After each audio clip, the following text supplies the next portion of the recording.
Hello, friends. YouTube Lokaya Namaha. So, I know that you guys like to hear some music. So, guess what?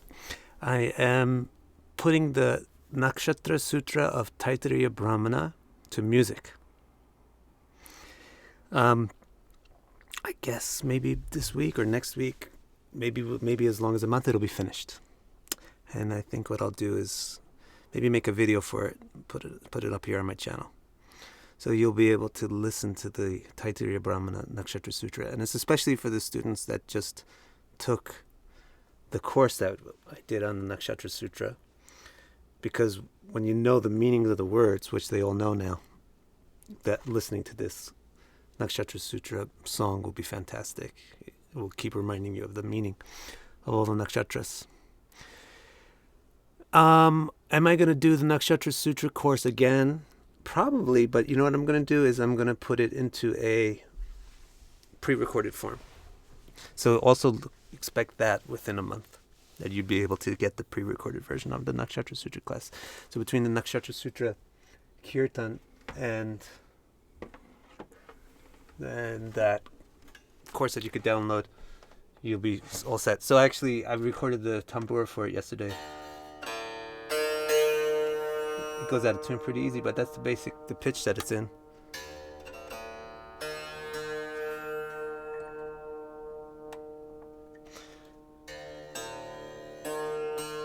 Agne kritikaha shukram parastat jyotiravastat.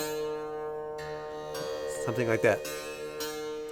Agne kritikaha Shukram parastat jyotiravastat. That's the Kritika Sutra. This will be all 27 with a kartal and a mridanga beat. The beat's going to be something like this. Of course, this drum's not tuned either, right? Agne Kritikaha Shukram parastat jyotiravastat. Like that, some beat like that. It'll be really great.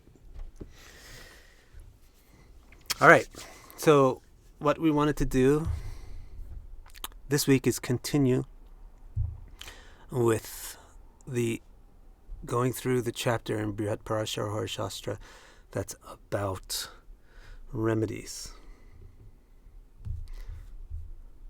So let's see who we got here.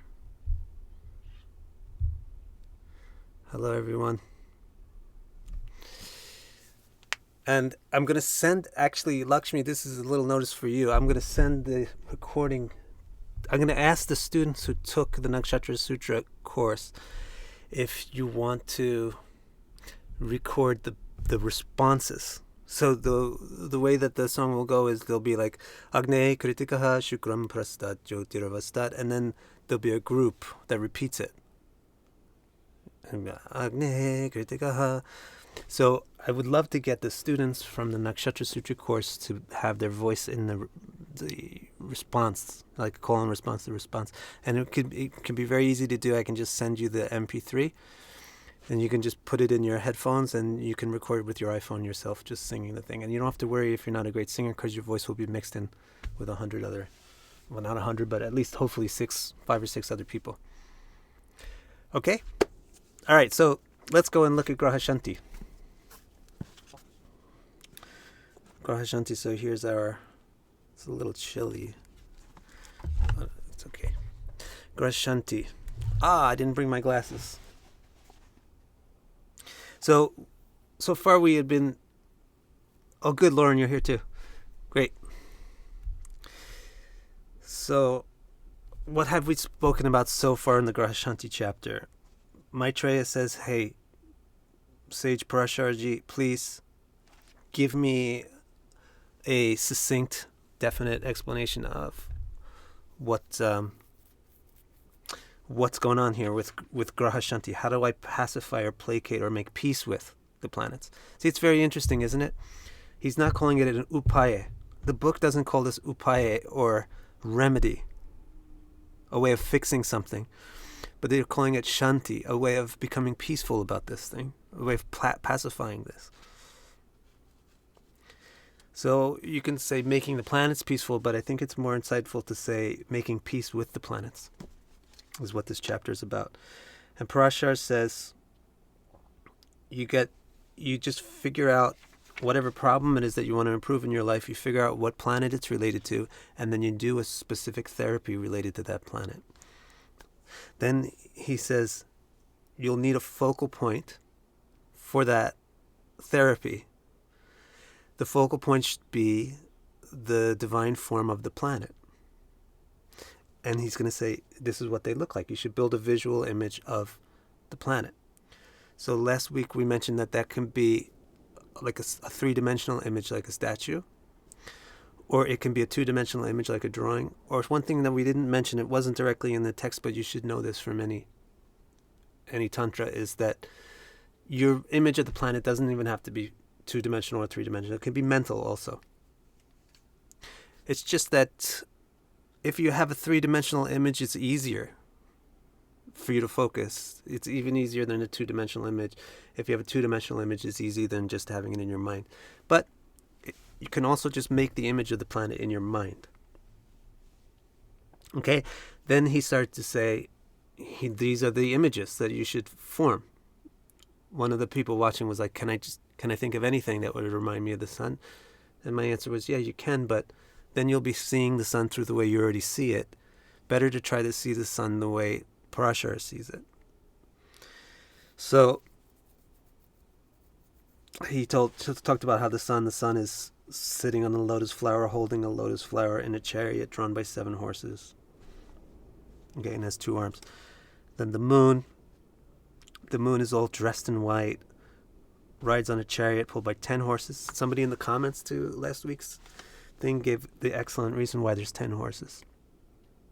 It's the 5 karmendriyas and the 5 gyanendriyas are presided over by the moon or the mind. The karmendriyas are your active senses, hands and so forth. The gyanendriyas are your perceptive senses, eyes and so forth. All right, so there's the moon. Then we talked about Mars a bit. It's all red. Mars is all red. He's got 4 hands. So Mars is not really friendly. He's not going to really be intimate with anybody. 2 hands means intimate, and we're going to be like you. And where does that question come from, Robert? It just came like from out of the blue. Was Jaimini materialist? Give me a little background on why you asked such a question. It's an interesting question. Then we can talk about Mars. He's got everything is red. Red clothes, red beads, 4 arms. So he's not your buddy. 2 arms is more like they'll come down to you. 4 arms. He's got carrying a lot of weapons. He's got weapons in 3 of those 4 arms. So now let's talk about Jupiter and Venus. Okay. Here's how he says that you should envision Jupiter and Venus if you want to make steps towards making peace with them, which would improve all kinds of things about what? It would improve all kinds of things about children, reproduction, moral issues, relationships to religion or religious themes, teacher, education, everything like that would improve. Love, affection, beauty would improve if you make better peace with Venus. Romance, marriage. So let's see. He's putting them together in one shlok because they have a lot of things in common. Jupiter and Venus have a lot of things in common, as people like to forget these days. Jupiter and Venus should be perceived respectively in yellow and white color, both being 4-armed, holding a staff. Again, I forgot my glasses, sorry. Aksha Sutra, Kamandalu, and a 4th hand making a blessing. So they have 4 hands like Mars, but look at how different they are than Mars. Mars has got 4 hands and 3 of the hands have weapons. These guys have no weapons.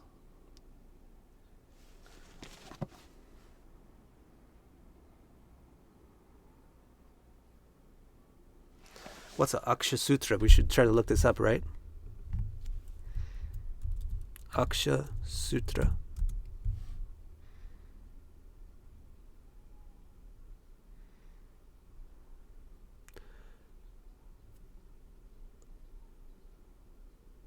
A garland of akshas. Rudrakshas, probably beats. There you go. So Aksha Sutra is a Rudraksha mala. Yep. So they've got like a mala of beads. So they're holding the mala of beads. That means they're actually going to use it. And so Mars is wearing a mala of beads, but Jupiter and Venus are holding the mala. That means that they're actually counting mantras on the beads. So they're actually practicing the mantras. And then, where are we? Oh, we skipped Mercury. We'll make sure we go back to Mercury. They're holding beads and they have a staff. What's the staff thing for? The staff is because they're Brahmanas. Brahmanas do a lot of walking. When you're walking, you need a stick for two reasons: to keep your balance and also to keep the dogs away. So they carry a stick because they're Brahmanas. So the stick is also a symbol of being wise. Staff. So it's like in common symbolism, the wizards always have a staff, right? So that comes from the old days where the sannyasi and the brahmanas always carried a staff. So they have the staff, they have beads, and a kamandalu. What's a kamandalu? A kamandalu is a pot that carries your water. Again, why do you need a pot to carry your water? Because you're a brahmana. Because you're wandering here and there, learning things here and there, teaching things here and there. So you need to keep your water with you. Kamandalu can also be used for begging. And that also means that you're a brahmana. Because brahmanas beg. People give them things. People give things to brahmanas. So they have a pot to accept the gifts. And the fourth hand. So the whole image of Jupiter and Venus, and this is important. The whole world has to do this meditation on Venus because the whole world has such a mistaken conception of Venus. The whole vision of them is that they're very, very intelligent.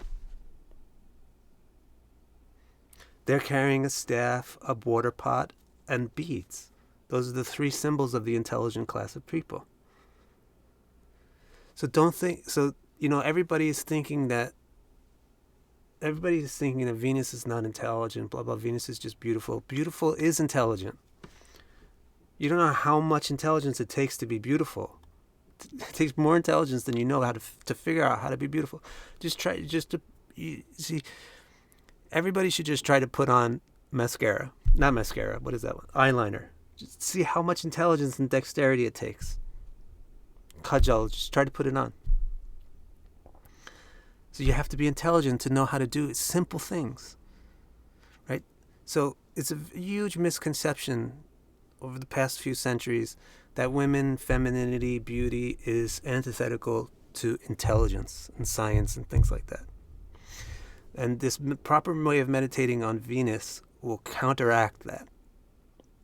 She's intelligent. Now, let's look up this thing. He talked about the colors. And he says it in the English translation, it says Jupiter is yellow and Venus is white. So let me just go back and see what Robert Hamilton says here, because he asked me if Jaimini was a materialist. And then I asked him why he popped in with that question. It's totally off topic, but that's very interesting. Caught my attention. So he says he's reading about his Mimamsa Sutras and surprised as to the degree which Mimamsa Darshan is a materialistic doctrine, not necessarily atheistic, but definitely materialistic. So this is a good chance to give you guys an idea about who Jaimini is, because everybody in astrology, you hear the word Jaimini all the time. Actually, Jaimini is the founder of the Purva Mimamsak Darshana. Purva Mimamsak means the initial way of understanding the Vedas. So he's the founder of the school that gives you the initial understanding of the Vedas, which is practical and materialistic. It's how do you live in the world in a way that you get what you want without getting what you don't want. Like, it's not a blunt materialism, which is I get what I want by any means necessary. But the Vedic materialism, I want to get what I want in a way that's harmonious with the whole universe, so that everybody gets what they want, so I don't get bad karma. If you get what you want in a criminal way, then you actually wind up in jail.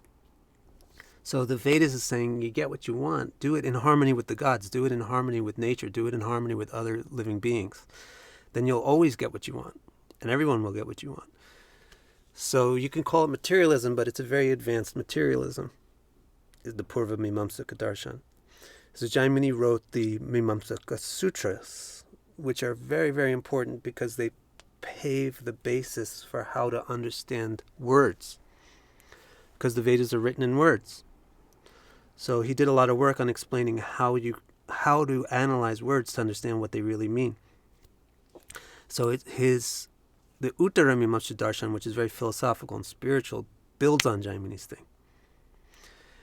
And now the interesting thing about astrology in Jaimini is it has nothing to do with this. The Jaimini Sutra is because Jaimini is involved with Purva Mimamsa. And Purva Mimamsa will do a lot of rituals.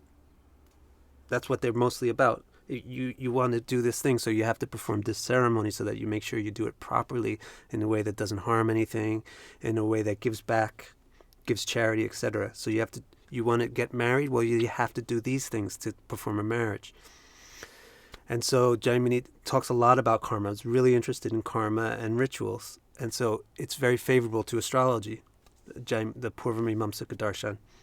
And Jaimini, as a scholar, is very favorable to astrology. So somewhere along the line, some great astrologer wrote something called Jaimini Sutra, which is not the Mimamsaka Sutra, the actual sutra of the original Jaimini, but it's an astrological treatise written under the pen name of Jaimini.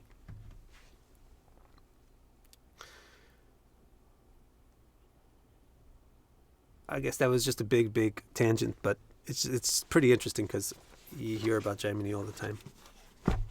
So was he a materialist? Yeah, Jaimini was a materialist, or at least he was teaching people how to be materialistic. But that's not a negative thing. It's a positive form of materialism, which is progressive and puts you in harmony with the universe in general, and lets you progress towards being more spiritual.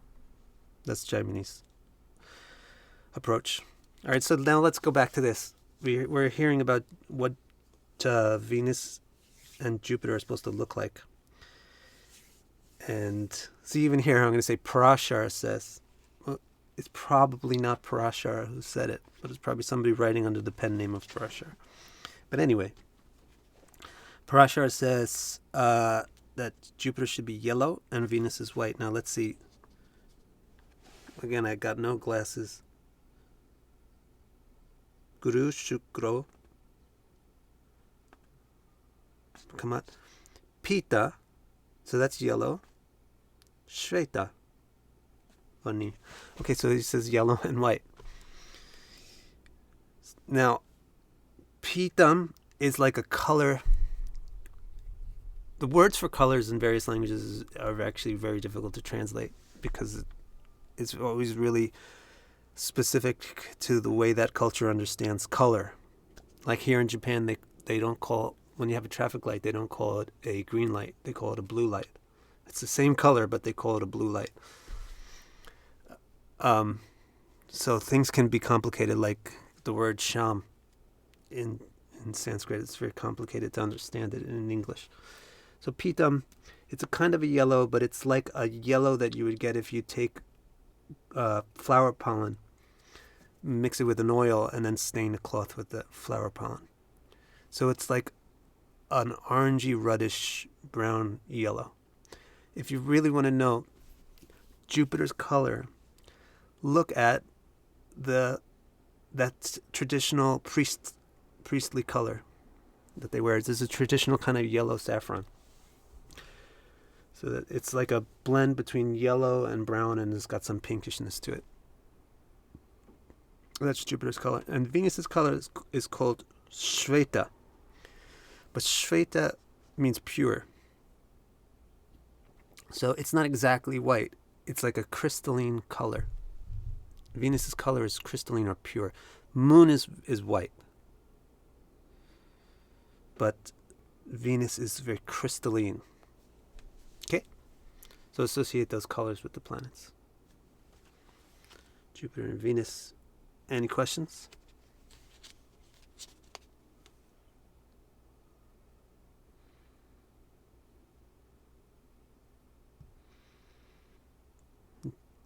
Lakshmi has a question. Venus is intelligence, you say. Venus is also music and arts. How about Mercury? Is it involved in intelligence, music, and arts as well?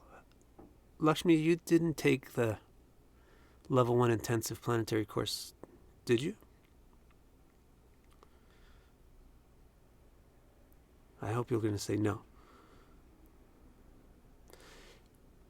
Because if you say yes, then I'm going to chastise you. Look, so I did say, I didn't mean to say that Venus is intelligence or represents intelligence, but what I'm telling you is that Venus is intelligent. Mercury is the planet of intelligence. The video that I'm doing with Parisa, we're also doing Brihat, Parashara, Hora, Shastra, but we're doing the 3rd chapter. And he said that Buddha is the Vani Pradayaka, the Buddhi, that the intelligence that enables speech. So Mercury is intelligence. Venus doesn't symbolize intelligence. Venus symbolizes femininity. But femininity is intelligent. That's the part that has to be understood these days. The connection is no longer made. People have to understand that Saraswati is a goddess. Vak is a goddess. The god of speech is female. The god of intelligence is female. Gayatri, Savitri, Veda, they're all Mata. They're all goddesses. So I'm not saying that Venus represents intelligence, but I'm saying that Venus is very intelligent. She represents femininity. Femininity represents beauty. There's 3 key components of femininity if you took that class in the intensive level 1 class, or if you just take up my 101 planets class. The femininity symbol has 3 components. One of them is beauty. And then beauty has the components of the beauty which is natural or the beauty which is created. Beauty which is created is like fashion and art. So Venus represents fashion and arts. And you might think, fashion and arts, those guys aren't smart. They're just fashion and arts people. No, they're smart. It takes a great deal of intelligence. That's why I was talking about eyeliner before. Or makeup. It takes a tremendous amount of intelligence to know what looks good and to know how to put colors together and all that kind of stuff. So yes, so Mercury is the most important for intelligence. Jupiter and Venus are also Jupiter and Venus are also quite important especially for the education. See, the image that Parashara gave you is they're carrying the beads, they're carrying the kamandalu, they're carrying the staff, and they're posing with the blessing. What does that mean? That means they're the teacher. So Mercury is the student with the intellectual capacity, and Jupiter and Venus are the teachers. Any other questions?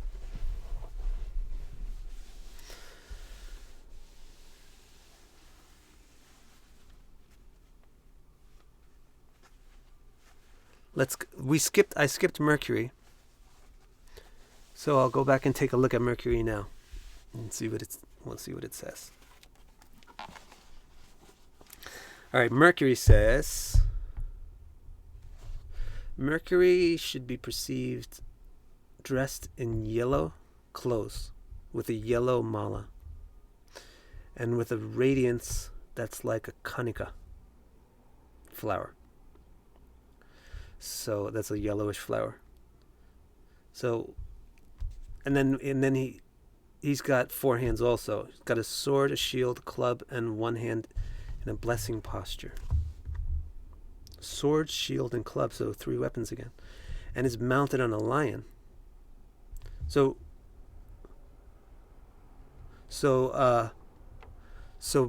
wow, there's a huge delay in the chat.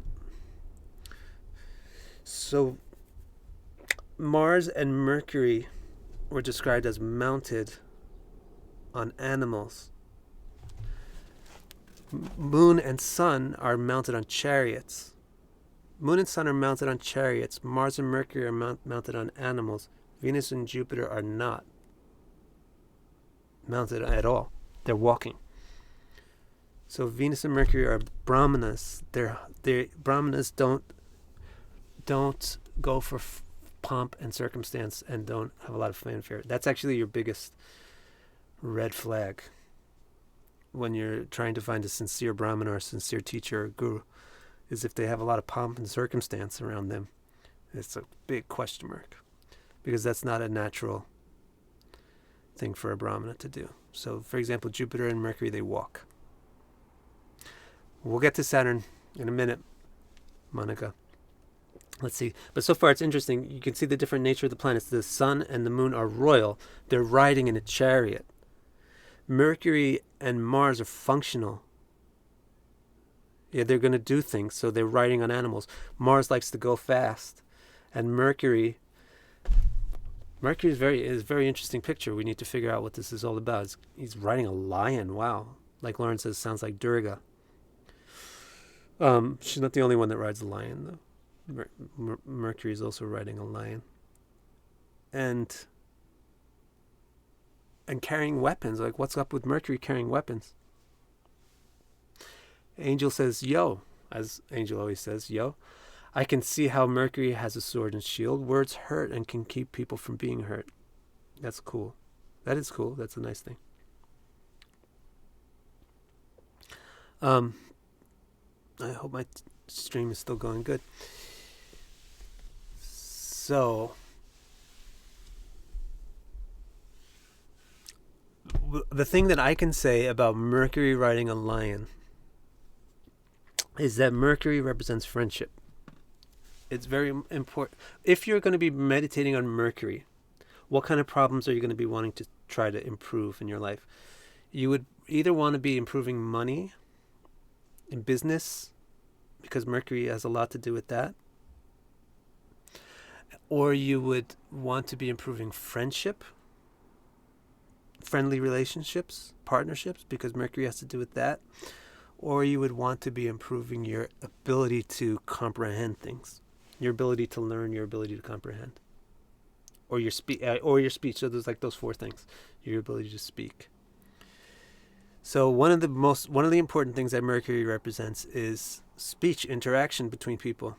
See, the core thing for Mercury is intellect. That's the core symbol. Intellect means I can understand and express. I can make sense out of things. So I can translate between things. So intellect is Vani Pradayaka, as the Brihat Parashara Hora Shastra says. Intellect is the thing which enables speech and conversation. So because Mercury represents intellect, it also represents conversation. And because it represents conversation, it also represents friendship and trade, exchange. Right? So that's why Mercury has all those issues. So now, why is he riding on a lion? Because he can make friends with anybody. He's got the ability to say the right words to the right people in the right way at the right time. So Mercury was able to tame a lion. Durga also rides a lion because she's ferocious. Mercury is not riding the lion because he's ferocious, but because he's friendly. It's kind of like a Jesus thing, right? They just got a lion and a lamb together in the background with the picture of Jesus.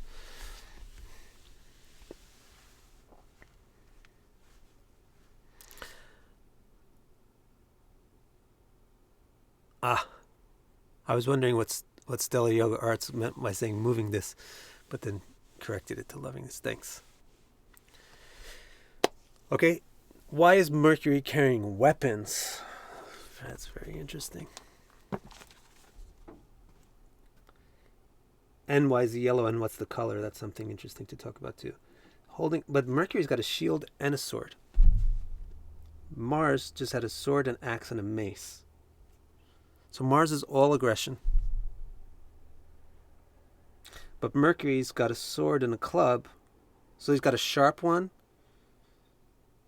and a flat one, a club. And I'm supposing the club is Gada, yeah. But he's also got a shield. So this is Mercury's balanced. This is showing a bit about how Mercury is balanced, and it's cool. What Angel said was cool. You can protect or you can cut, whatever is necessary. Mercury has the ability to do whatever is necessary.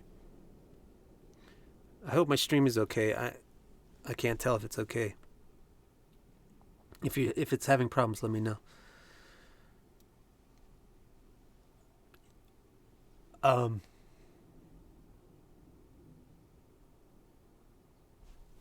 Yeah, it's hard not to get distracted when I do these YouTube things. Yes, so sword and shield. Mercury is very balanced. That's an important thing about Mercury. You might be wanting to meditate on Mercury if you can't really seem to be appropriate. Mercury is appropriate. That's one of the qualities of Mercury. He knows how to match things together. Like Lauren said, synthesize and put the right things together. So he always knows how to be appropriate in a situation. So he's got a shield when that's appropriate, a sword when that's appropriate. Now, let's talk about Mercury's color. Lauren says, I thought Mercury was silver. And Lakshmi says, I thought Mercury was green. So the metal Mercury is silver. There's a metal that's named Mercury, and because it's so fast, it's very liquid, very liquid, semi-solid, semi-liquid thing that moves around real fast. So it's called Mercury because of that, and it's very, very brightly silver. But that's not the esoteric or arcane or mystical color of the divinity of the planet Mercury. It's the color of the metal that has the name Mercury. Now Lakshmi said I thought Mercury is green. So this is the thing, like in Japan we say the light is blue. In America you say the light is green, the traffic light. So it's just a thing of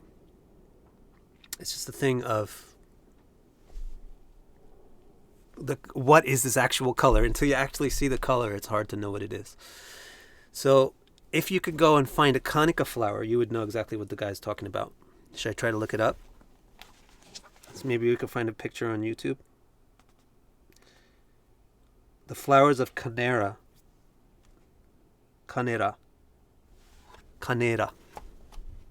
Let's just look and see if by any chance there's a Canera flower. Canera flower.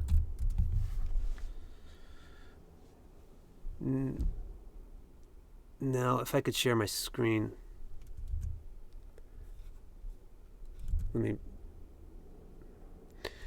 Let's not get into this. You go ahead and you look it up on YouTube, and you can see there's a bunch of different kinds of Canera flowers that come up right away. But I'm gonna, because I know what color Mercury is.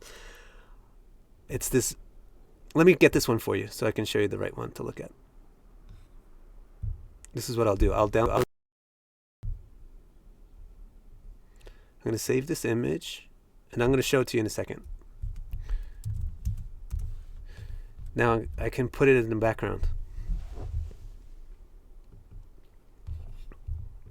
Just give me a moment and you'll be seeing this picture of a Canera flower. You see that? So this is a yellowish green color.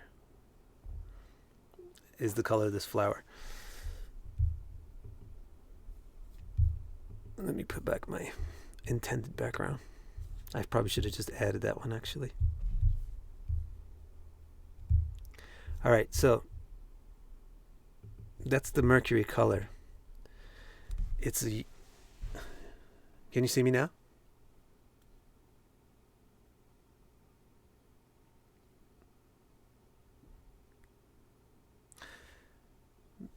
I don't know what a higher octave is or anything like that. I mean, that's the higher octave. Can you guys see me now? I don't really know what higher octave is supposed to mean exactly. People talk about it all the time. I wouldn't say that Mercury is a higher octave of Jupiter. It doesn't sound right to me. They're both intelligent. They're both wise. So even think about Venus's color. Venus' color is clear. It's crystally. So the yellow, how many of you guys are teachers? The yellow paper has a particular effect on students. You know? Yellow paper has a particular effect. I don't know, Nina, why you can't see me. Maybe you're lucky.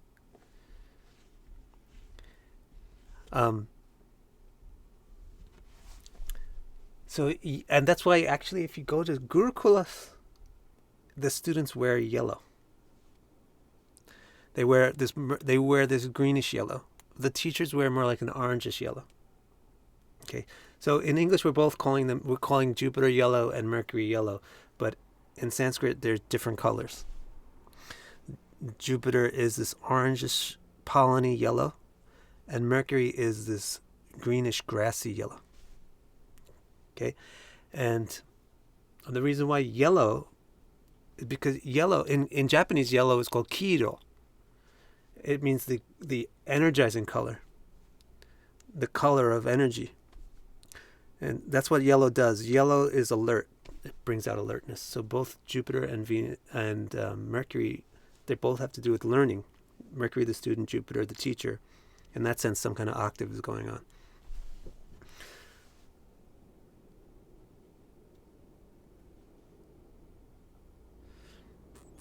All right.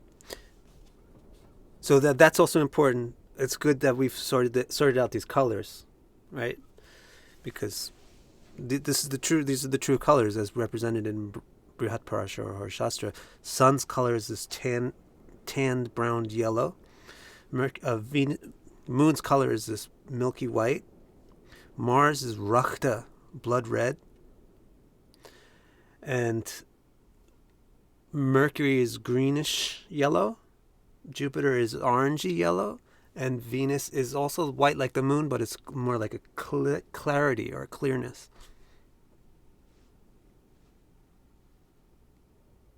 Yeah, you should definitely... You can do this color therapies now. You can also do color therapy with the planets too. And people, this is not a brand new thing that I'm mentioning too, but if you're wanting to be at more peace with Jupiter, then you should surround yourself with Jupiter's color more.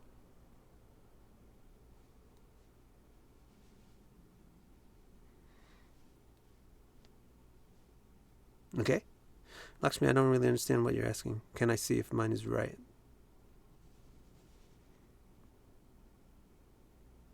I'm not sure what you guys are talking about, because there's like I'm going to try to see if there's some other setting here in Facebook where I can set it to have less lag. It might make it a lower quality video, but it might make it easier for me to interact with you guys, so I'm not so far ahead of your comments that you're giving.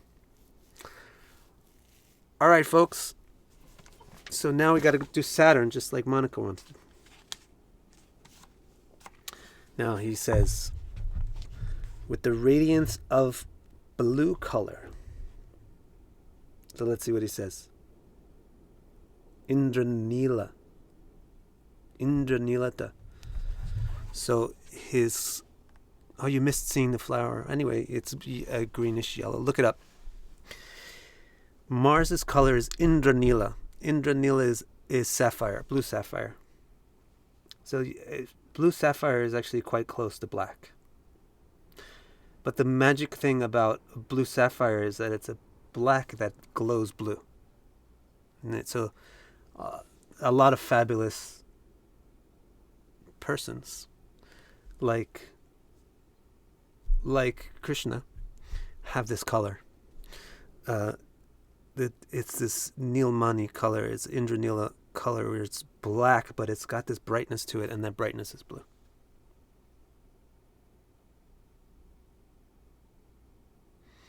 Yeah, that's a good point, Monica. You can ask a person what's their favorite color, their least favorite color, and you can understand something about their planets from those answers. Okay, so Saturn's color then is black, but it's got a bluishness to the black. Blue-black. In English, we say blue-black. Yeah, good. Stellar Yoga Arts. Turmeric. Jupiter's turmericish color.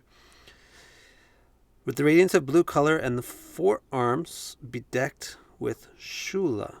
Shula is a spear, a bow, and an arrow. Thank you, SS, for that donation. Shula, a bow, and arrow, and one hand in a state of blessing, and rides on a donkey. It's poor Saturn. He's riding on a donkey. What?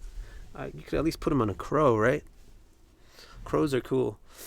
But Saturn's going to ride on a donkey. What's the Sanskrit word for donkey? It's going to take me a while without my glasses to find it. I hope you guys are patient.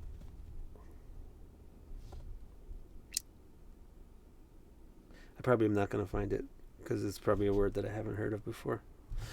But, so here's poor Saturn. We got only two planets are not on animals. That's Jupiter and Venus. They're walking because they're Brahmanas. That teaches us an important lesson. If you want to be more, that teaches you an important lesson too. If you want to be more at peace with Jupiter and Venus, then walk. Now, I don't just mean that literally, but I mean be humble. Right? That's so important for relationships. And it's so important for learning. It's so important for love. You can't even love. You can't love without humility. And you can't learn without humility. So if you want to get on better terms with Venus and Jupiter, then walk. Get off your high horse. Get off the horse, get out of your car, and walk. Get your own feet tired. Carry somebody else. Okay. Guard up. Is that in this particular verse?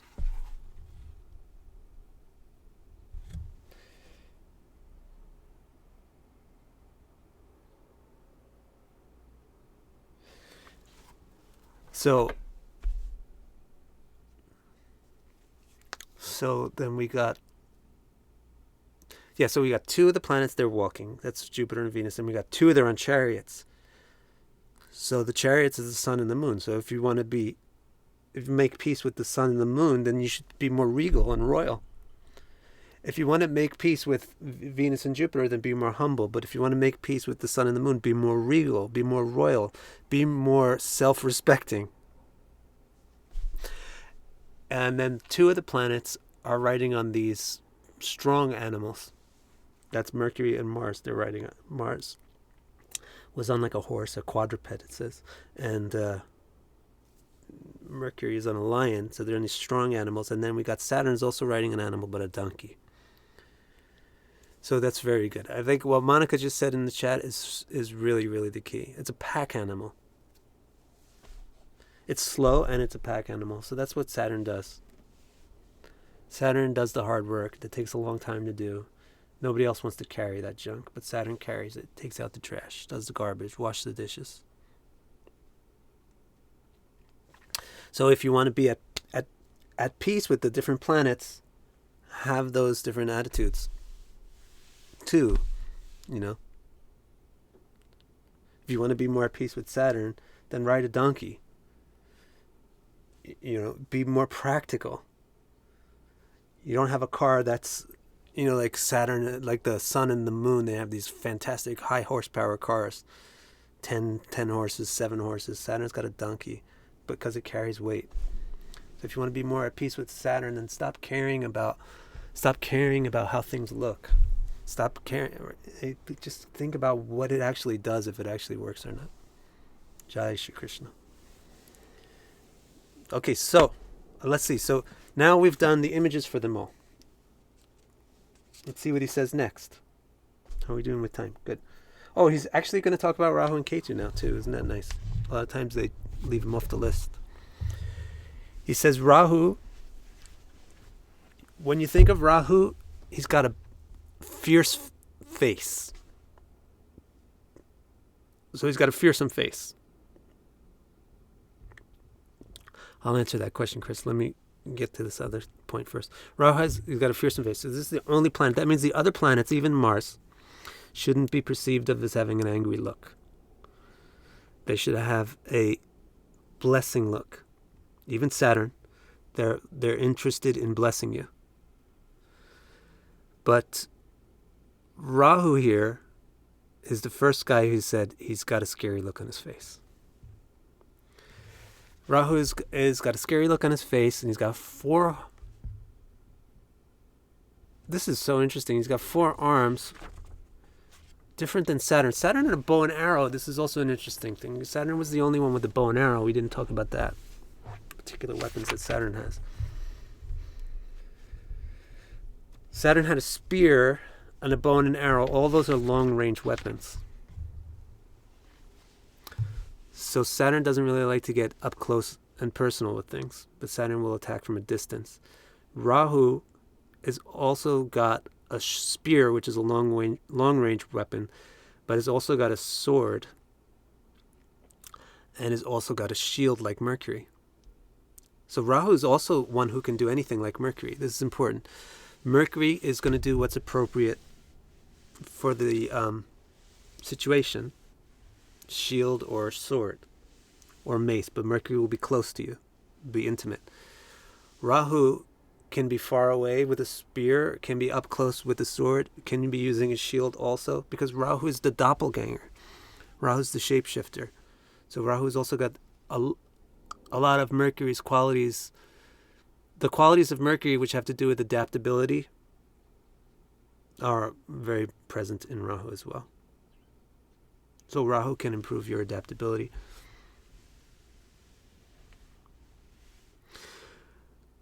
And he's also on a lion, just like Mercury. So Rahu is shown as being so much like Mercury. Rahu's on a lion, carrying most of the same weapons that Mercury has, but he's got a fierce face. Okay, I see we got some questions, so let's see what these are. Chris Freddy says, is Saturn stronger than the Sun?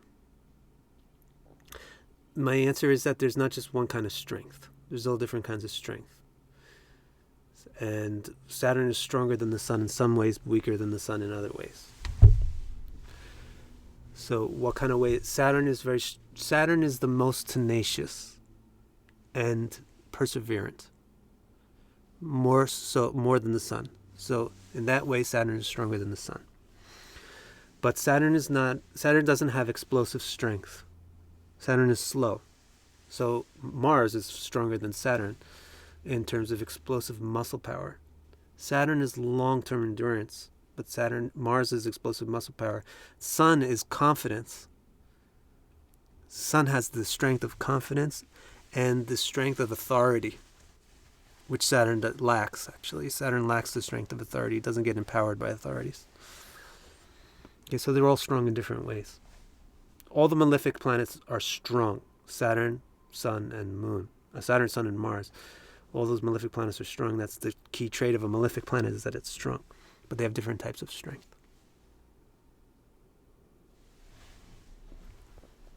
So also the two benefic planets, the two key benefic planets were Jupiter and Venus. They don't carry weapons. Mercury is a mild benefic, and he does carry weapons. Now another question is having Ketu in the second house, does that mean that I don't have to show my face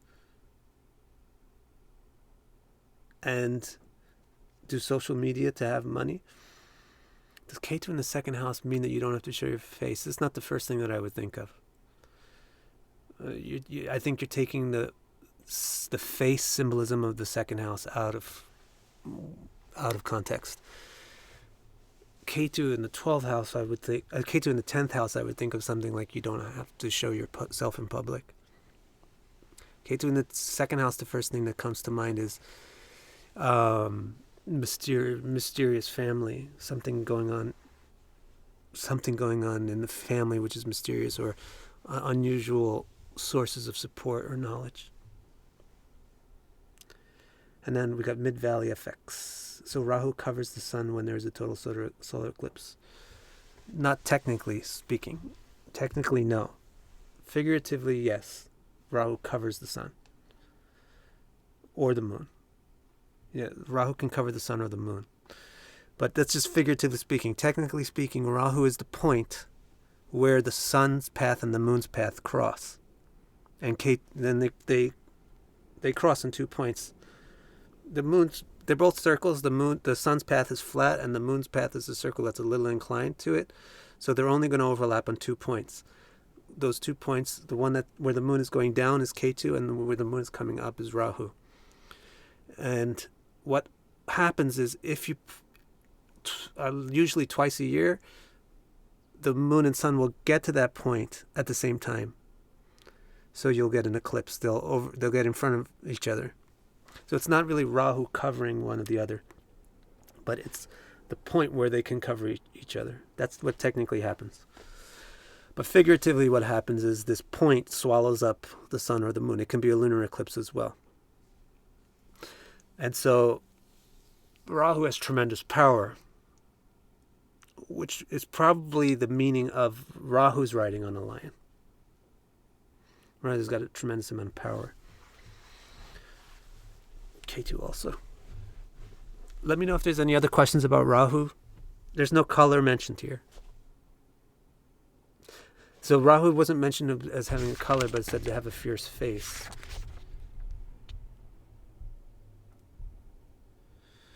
Now, I wonder if that's an inaccurate translation, since the face was never mentioned before, but the color was mentioned. But I don't have my glasses, which gives me an additional handicap for trying to sort out these letters. So let me think about this and get back to you next week. All right, now we'll go on to Ketu. I think we still have 10 minutes left. Ketu has been perceived in several forms in different scriptures. This makes me really want to read the Sanskrit. But it's so slow without glasses. I'll do it when I get offline, and then I'll let you know next week. Ketu is several different forms in different scriptures. Here, Ketu is described as in plurality to cover all these perceptions. It says all of them are smoky color with a pair of arms, 2 arms, one holding a club and another giving a blessing. And he's riding a donkey with steady speed. I really feel like I need to look at the Sanskrit of this sutra. So let's just leave this. And I'm not equipped to do it right now. One thing is I stupidly forgot my glasses. The other thing is, even if I have my glasses, it takes a long time. I don't want to do it live. So what this one is saying is that he's got a smoky color, 2 arms, one with a club and another giving a blessing. And he's also riding a donkey, so like Saturn. So that's weird, because you usually hear that Ketu is like Mars and Rahu is like Saturn, right? But the animals involved here give the impression that Ketu is like Saturn and Rahu is like Mercury. And that makes good sense, because Ketu is like Saturn. Both of them detach us. Saturn and Ketu both detach us. So if you're having a problem being too detached from things in your life, things that you should be attached to, things that you should love, things that you should give more care to, then Ketu is your go-to for the therapy. Or if you're too attached to things that you should be able to let go of, Ketu again is going to be your go-to planet for therapy. So the both of them, Ketu makes you pull away and feel different from everything else. So does Rahu. So they both have a similar animal. And Rahu changes according to the situation, and so does Mercury. Now, the final thing that he says, and then I'll see what questions you have. The final thing that he says before going to the next subject. So the next subject is going to be how you do a puja. After you assemble the image, whether it's a 3-dimensional image, a 2-dimensional image, or a mental image, after you assemble the image, that's the first thing that you'll do. If you're going to do Graha-Shanti the proper way, then the first thing that you do is you have to visualize the image of the planet that you want to be peaceful with. Then once the image is established, then you'll want to worship the image. So the next thing that he's going to talk about is how to do that. And then after the initial worship has been performed, then you want to meditate on the planet. So that's the next thing he's going to describe, is how to meditate with the mantra on the planet, which is totally the most amazing part of this chapter. and which will probably break out into one session per mantra so that you guys can really understand the mantras. And then he's going to explain what you do at the end of that session. At the end, so a full therapy on a planet will be, you sit down, you visualize the planet, you offer some worship to the planet, then you meditate on the planet's mantra. Then you do some auspicious ending to your session, which is usually by doing something charitable. And then you're done. And then you've done your therapy. So at the end of this section where he talks about how to visualize the planet, he says all of the planets should be decorated. They should have a mukut and all kinds of shringar. So they should have like a crown, and they should have jewelry. And then he says the size of them. So did I tell you? Now think about this. This is really wild. He said if you're going to make a three-dimensional... Remember in the very beginning he said if you make a three-dimensional image of the sun, make it out of copper. If you do of the moon, make it out of some kind of stone. If you do it of Mars, sandalwood. Mercury and Jupiter, make it out of gold. Venus, make it out of silver. Saturn, iron. Rahu, lead. Ketu, brass. But now, when he tells you the size that it's supposed to be, you're going to think, how the heck can I make an image? Thank you, Trinity. How can I make an image of this planet? He says the Murti has to be 108 anguli. Is it anguli? 108 fingers tall. So it's like 100. It's almost. That would be similar to like 200 centimeters. 200 centimeters is huge. That's life size. So I don't think he's actually saying that the Murti has to be 200 centimeters tall, which is life size. What he's saying is the size of the planets is perfect. The size, when you visualize the divinity of the planet, they should be beautiful. Even Rahu with his fierce face should be beautiful, or her fierce face should be beautiful. So the size, this proportion, this is a little principle of the Vedic physiognomy, which is that the perfect size is to be 108 times the size of this. So that's the perfect height for a person. So he's saying that basically what he's saying here is they all have perfect forms. And the size of your murtis can be any size. Because if you try to make a 2-meter high statue out of gold, you better be the emperor, you better be King Yudhisthira if you're going to be able to do that. All right. Let's see what the final questions are. Lauren, you asked this nice question of where to donate. I don't really even know, but Trinity and SS, they donated, so they might be able to tell you. Maybe it has something to do with this thing called Super Chat, but I really don't know. But I'm very grateful. All right, let me see. Monica. Oh, Lauren.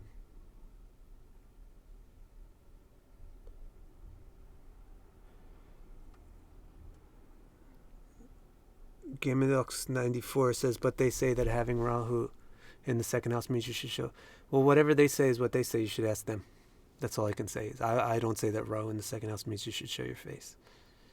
Rahu in the second house probably means you have an unstable family, or a very unusual family, or a lot of money maybe. Something is very unusually exaggerated about the second house. And the second house is not primarily your face. Wow, thank you. Someone else doing it. This is nice. It makes it very easy for me to do this. Keep doing this live thing. Thank you. Lakshmi, thank you so much. Let's see what Lakshmi's question was. What problems does Rahu represent, right? Why would you want to be dealing with Rahu? Rahu's problem is instability, chaos, and uncertainty. So if your life is very unstable and you can't keep things steady, then you want to do Rahu therapies. Monica asked if, Lauren asked if Rahu is here to cause havoc. Yeah, basically he's here to cause havoc. But that's not negative. It's very good to cause havoc. In certain circumstances, havoc is necessary to get rid of something. So he's here to cause havoc, but he's also here to control your havoc and to help you deal with havoc, chaos, change. Rahu is probably gray. Yes, Monica Smoky. Should Rahu be empowered in certain conditions, or it always has to be suppressed? Lakshmi asked. Yeah, no, you need to empower Rahu. How are you going to be outgoing? Rahu is very outgoing and assertive and gets things changed. So if you need, that's another thing about Rahu. It's the extroversion. Ketu is introversion. If you're having problems being extroverted, whether it's too extroverted or too not extroverted enough, then Rahu is the planet you'll need to be doing some pujas for.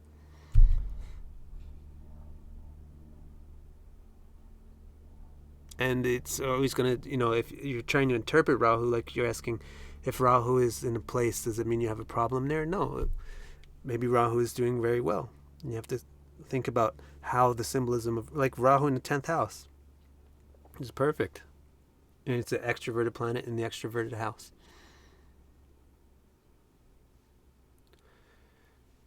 Graha-Shanti Lakshmi doesn't necessarily mean going away from Rahu. It just means now you're focusing on Ketu. Ketu is like, Ketu can be the other side of the coin, too introverted, too detached. It's a different issue with Ketu. It's feeling too cold, too numb, too detached. That's a Ketu problem.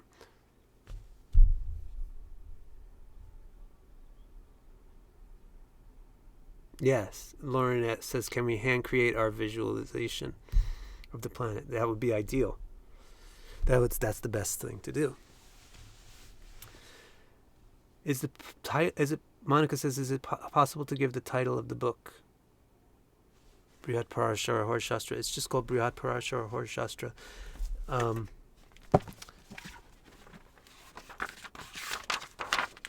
Here's the page, the title page. It's called Maharishi Parashara, Brihat Parashara, Hora, Shastra. Translation, commentary, and annotation by Girish Chandra Sharma, published by Sagar. It's not the best one, it's just the one that I have. The only thing that the only reason why I got this one is because I noticed that it had Sanskrit in it, and I definitely needed that. Let's see what else we got.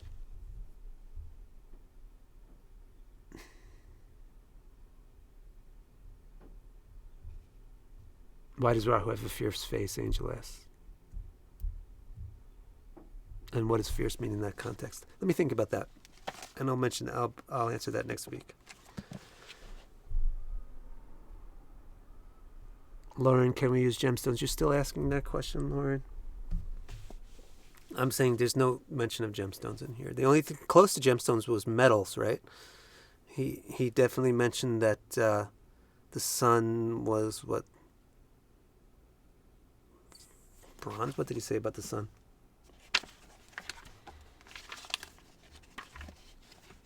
Copper. Sun is copper, moon is stone. He mentioned some materials. Gold, silver. So something, that's as close as he gets to gemstones, is mentioning some metal. What does Ketu look like? Ketu has got two arms, one with a club, one giving a blessing. It looks smoky. It's hard to see what Ketu looks like. Gray. And rides a lion. That's the only information we're given.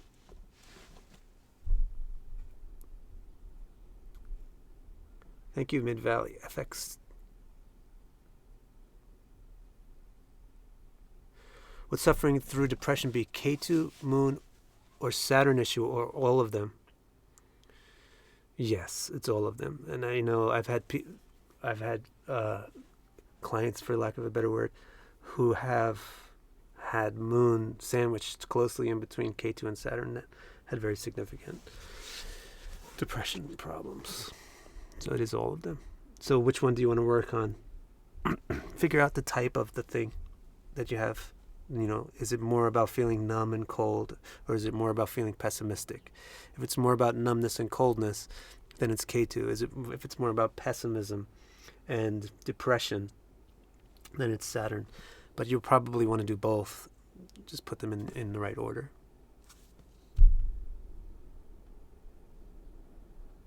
All right, guys. Thanks so much. This was great. So this is a great chapter. This is a really great chapter, and it's only going to get better. So next week we're going to do part 3, where we'll talk about the pujas. It's a short thing, and then we'll get to the mantras. So we'll start probably with the sun's mantra next week, and then we'll either do 1 or 2 or maybe 3 mantras a session until we get to the end of the sessions, and then we'll probably have 1 more after that. So this will be a multi-part live class thing, right? It's kind of cool doing this little... I've always wanted to do this, actually, and I want to make a book about this. Thank you, everyone. So I hope to see you next week. Same time.